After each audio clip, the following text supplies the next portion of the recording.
Assalamualaikum warahmatullahi wabarakatuh. Perkenalkan, saya Anggi Ilma Alfiani, NIM 2308090816 dari PPG Prajabatan Gelombang 1 Bahasa Indonesia Universitas Widya Dharma Klaten.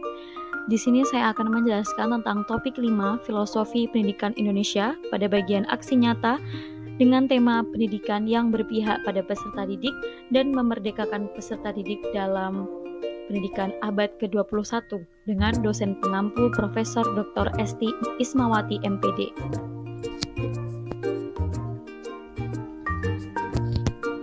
Selanjutnya adalah pendidikan yang memerdekakan. Pembinaan yang diberikan kepada peserta didik dilaksanakan secara terus-menerus dengan berbagai potensi kecerdasan agar peserta didik mampu mandiri jasmani dan rohaninya, mampu secara bebas mengembangkan potensi-potensi unik dengan fitrahnya, kodrat alam masing-masing. Keunikan manusia dengan kecerdasan berbeda-beda dengan kodratnya dijelaskan oleh Howard Gardner dengan teori multiple intelligence. Setiap orang adalah unik dan memiliki cara unik dalam berkontribusi dalam kehidupan masyarakat.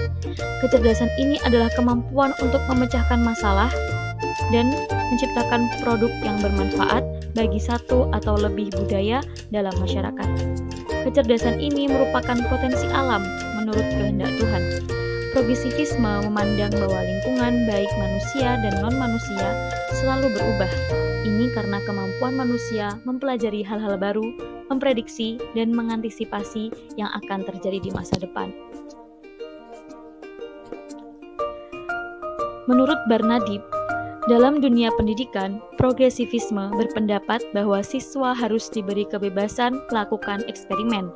Mereka diharapkan dapat secara mandiri menemukan solusi yang disukai untuk setiap masalah di masa depan dengan menggabungkan kompetensi, keterampilan diri, dan hasil belajar.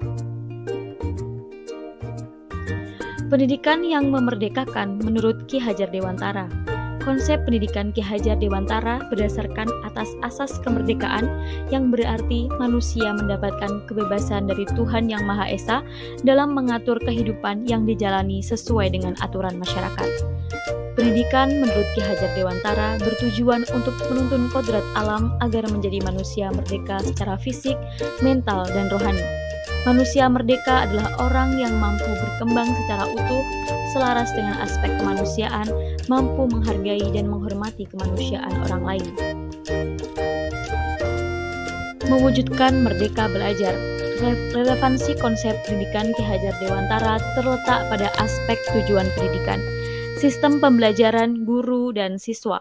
4 aspek tersebut terdapat dalam konsep pembelajaran berdiferensiasi. Dalam pembelajaran berdiferensiasi, guru mengajarkan materi dengan memperhatikan tingkat kesiapan, minat, dan gaya belajar peserta didik. Guru juga dapat memodifikasi isi pelajaran, proses pembelajaran, produk, atau hasil, serta lingkungan belajar. Proses pembelajaran berdiferensiasi diterapkan agar sekolah dapat memerdekakan peserta didik dalam belajar karena peserta didik tidak dituntut harus sama dalam segala hal dengan yang lain. Selanjutnya adalah Change Project yang akan dilakukan di Sekolah Mitra. Sekolah Mitra kali ini ada di SMP 4 Klaten dengan kelas 7A, materi teks tanggapan buku fiksi dan non-fiksi dengan model pembelajaran problem-based learning. Case Base, kelas 7A berdasarkan wawancara yang dilakukan dengan wali kelas. Kelas 7A merupakan kelas unggulan yang memiliki kemampuan kognitif di atas rata-rata. Anak-anak relatif mampu mengikuti pembelajaran dengan tertib. Kelas 7A juga berada pada fase D yang merupakan pengembangan kognitif di mana siswa mulai mengembangkan pemikiran abstrak dan logis yang lebih kompleks. Pembelajaran untuk siswa kelas 7 memerlukan pendekatan yang memperhatikan perkembangan kognitif dan emosional mereka. Ada 3 cara untuk melakukan pelajaran untuk siswa kelas 7. Yang pertama ada aktif, kolaboratif, dan berbasis proyek. Cenderung belajar lebih baik dengan pengalaman langsung. Yang kedua adalah berbasis penemuan. Pada usia ini, siswa mulai mengembangkan kemampuan berpikir logis. Yang ketiga, pendekatan diferensiasi. Setiap siswa memiliki kebutuhan dan gaya belajar yang berbeda. Selanjutnya adalah project based. Proyek ini berbasis konsep pembelajaran berdiferensiasi yang memaknai bahwa setiap siswa memiliki karakteristik dan keunikan. Pembelajaran ini juga didukung oleh penerapan konsep Merdeka Belajar, pendidikan abad 21 yang melibatkan perkembangan teknologi dalam proses pembelajaran. Yang terakhir adalah proses profil pelajar Pancasila.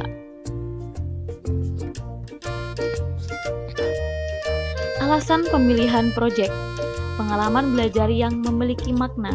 Proyek yang memberikan pengalaman belajar lebih bermakna karena siswa dapat melihat hasil konkret dari usaha dan kerja keras mereka. Hal ini dapat meningkatkan pemahaman mereka tentang topik yang dipelajari. Pengembangan keterampilan presentasi dan komunikasi. Proyek sering melibatkan penyajian hasil kepada kelas atau kelompok. Ini akan membantu siswa mengembangkan keterampilan presentasi, komunikasi lisan, dan ekspresi ide secara kreatif. Selanjutnya adalah strategi penerapan. Terdapat 4 strategi yang saya gunakan. Yang pertama, fasilitasi diskusi dan brainstorming.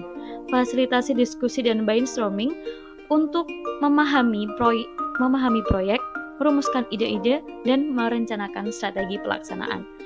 Yang kedua adalah sediakan sumber daya dan akses. Pastikan siswa memiliki akses yang memadai terhadap sumber daya yang diperlukan untuk menjalankan proyek.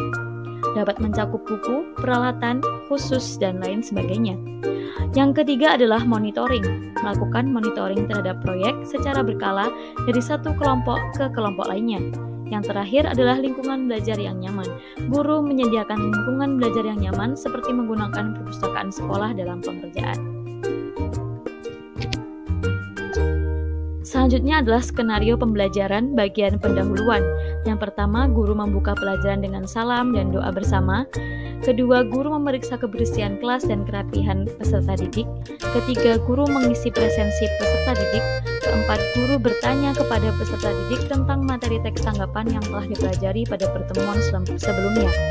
Yang kelima, guru mengelompokkan murid berdasarkan kesiapan belajar, satu kelompok berjumlah 4 siswa.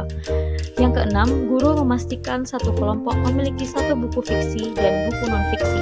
Yang ketujuh, guru mengondisikan peserta didik untuk melakukan pembelajaran di perpustakaan sekolah. Hal ini dilakukan untuk memfasilitasi kelompok yang membawa buku namun tidak sesuai kriteria. Selain itu, hal ini dilakukan sebagai bentuk variasi pembelajaran. Selanjutnya pada kegiatan inti, yang pertama guru mengarahkan murid untuk duduk dengan kelompoknya. Yang kedua, guru membagikan LKPD yang harus dijawab. Yang ketiga, setiap kelompok membuat 2 teks tanggapan dari buku fiksi dan buku non-fiksi yang peserta didik pilih. Ini termasuk diferensiasi produk. Guru memonitoring jalannya diskusi untuk memastikan tugas dapat diselesaikan dengan baik.